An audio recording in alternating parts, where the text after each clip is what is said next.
Nice. That's great. What's up? I mean, you're going to talk us through NEA. I mean, you've worked for incredible companies. So, I mean, you're on team building. Let's talk about that. Hiring great teams. One of the things that I know is your superpower from hearing from other people, from talking to you personally, from talking to you professionally, but the results speak for themselves. Like you've hired incredible individuals that I know because I've used to work with them, or I know people that used to work with them are just like the best at what they do.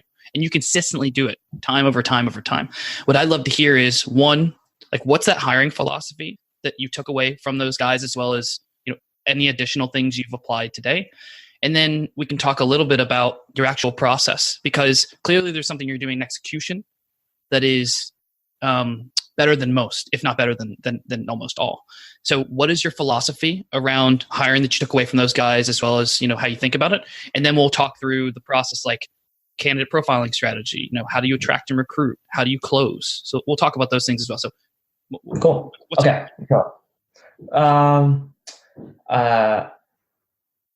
I love building teams. I think it starts that way. Let me start with why I care about it.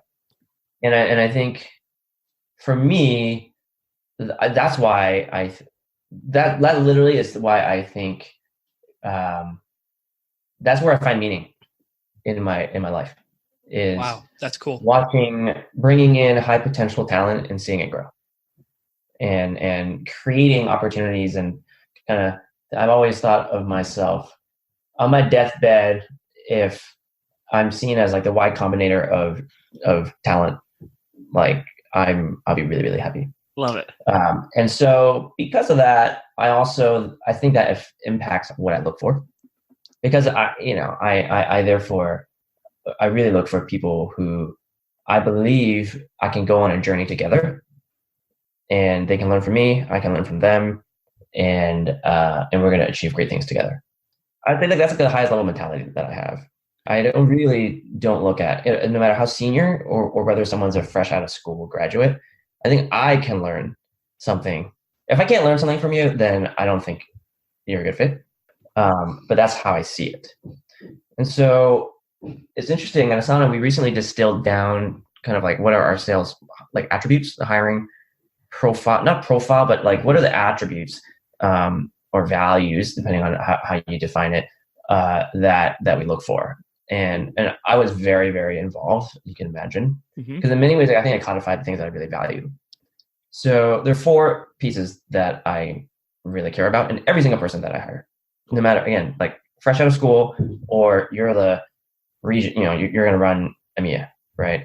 The first is I got like someone who like really pursues excellence. What I mean by that is I want to see evidence that someone knows what excellence means, because in high growth companies, you're growing 100%, 200% early on, 300% in the super early days. Everybody knows information is everywhere now. So you can imagine you've got great competition. And so you got to go for people who really, really, if you're not excellent, you don't even have a chance to survive. And so if you're fresh out of school and I'm digging into your profile and I don't see one thing, right? I don't care. It could be violin. If you've gotten really good at violin, I'm like, oh yeah, right? And this is sometimes why I think some of my best hires have been teachers, because gosh, if you can teach, especially like people from like Teach for America, if you can teach math to inner city kids who have no interest in math, okay, you've pursued excellence here. So someone who's just like and I think in this world you either get it or you don't. You've either seen excellence and you know what that means and what it takes to be great, or you just don't. And it's very binary, and you can tell very quickly. So someone who does that is something I value a lot. The second piece is we're calling it you lead with empathy.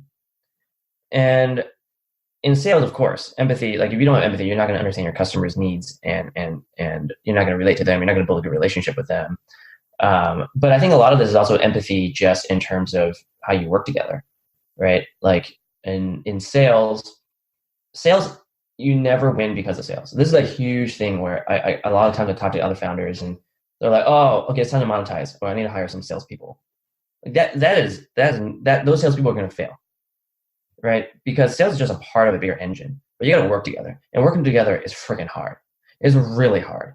Right. And so if you don't lead with empathy, you're not going to know how to work together as a cross-functionally. In sales, what do the salespeople say all the time? Every single salesperson, every single sales leader, I need more leads. Marketing's not developing more leads for me. I'm like, okay, great. Tell me more.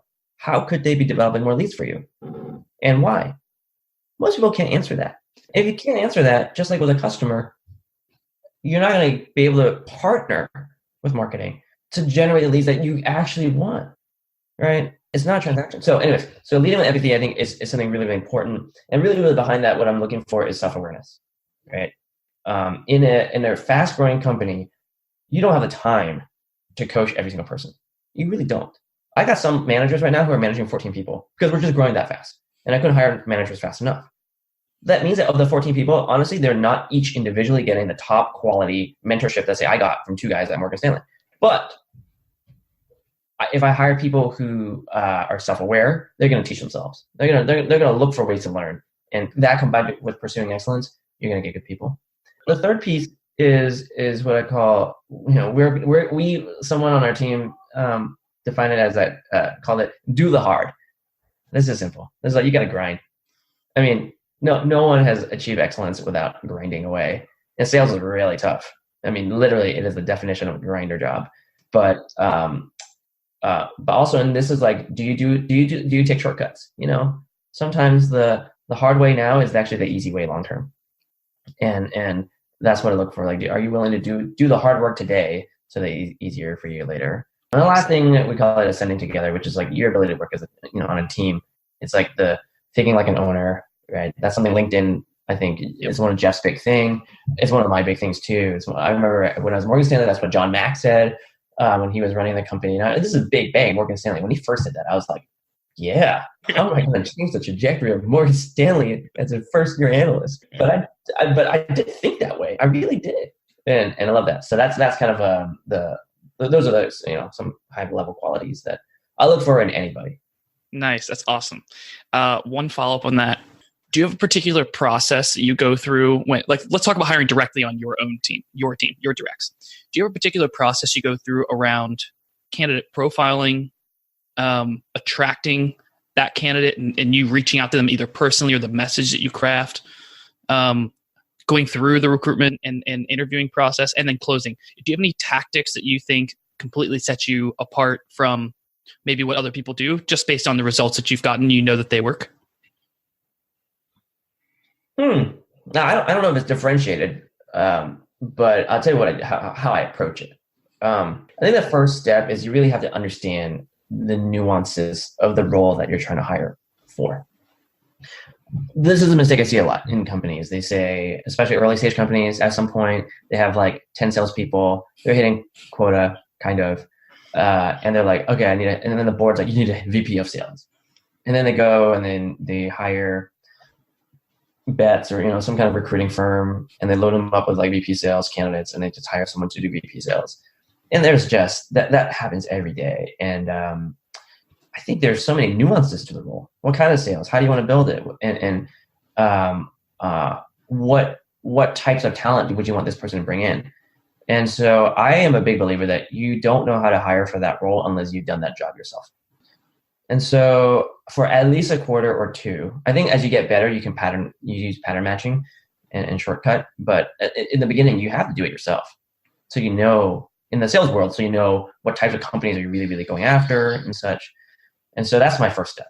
It's like, I never take on even though I am desperate for bandwidth and I would just love to hire someone right now to just take the job. If I don't dig in myself, I don't think I'll hire the best person for that job. So that's first. And I think that helps a lot downstream, and I'll come back to it. Second is then I leverage my network. So I leverage my network and I go talk to people. And you and I have talked where I'm like, hey, I'm looking for this kind of person. And now I know what I'm looking for, right? Who's the best 2 people you know? And I don't need to recruit them, but I want to talk to them. You do this a lot. You do this a lot to the point where like sometimes I know you're in the market for someone because I'm close with someone that might be one of the best in the market then, and I'm hearing that you've had a conversation because he or she and I will talk and hear that, oh, OJ had a conversation with what? Like you do this all Yeah. the time. It is Yeah. perpetual, and it is in your nature perpetual to do this like all the time. And I think part of it is kind of like, I mean, I find it interesting, right? It's like you get to learn. It's like Totally. free education. Why not? And so I constantly do that. That's true. And then I get referrals and I get no. And so I remember when I moved out to Australia to start Dropbox APAC, and back then LinkedIn, and you were there. LinkedIn was like one of the top SaaS organizations in, like I would say even higher, like smaller than Salesforce, but the talent was super high quality, right? I canvassed the top 3 layers. I talked to every single person across sales, marketing, talent solutions, like everybody.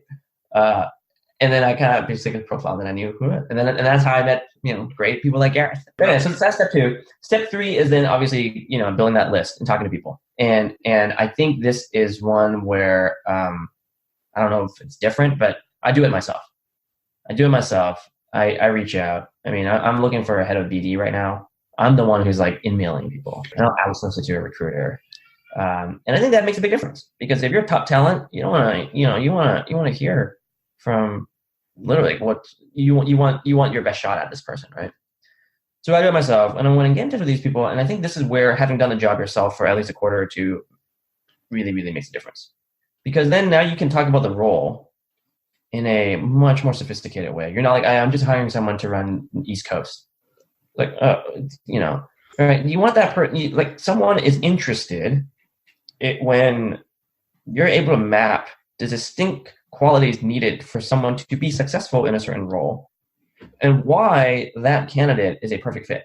There's something ultra sexy about that. Yeah, there's something ultra sexy about that from a candidate's perspective. Because a candidate, like, people have choices. There's so many great companies out there, but what candidates want to know ultimately, no matter where and who, is that they're going to be set up for success. And so I think that comes across when you actually know what you're looking for. And then you can talk about why that person, hey, Brandon, I'm talking to you and you specifically because of XYZ. And that XYZ is exactly what I'm looking for. And that makes it really a lot better. And then I also think a lot, again, you got to develop that relationship, especially if you're hiring general managers. Like, you need to, if you treat it as just a process, that's where I've seen these things fail. I mean, I've seen bad hiring practices even at Dropbox where you made a lot of hiring mistakes, was when you make these critical roles that you just kind of rush through a process. I'm gonna go find an executive recruiter firm. They're gonna bring me 20, and then I'm gonna whittle it down to 3, bring 3 people back on site, pick one. Those almost never work out because you don't have that trust that developed, or you can't close because that trust has not been built up throughout the process.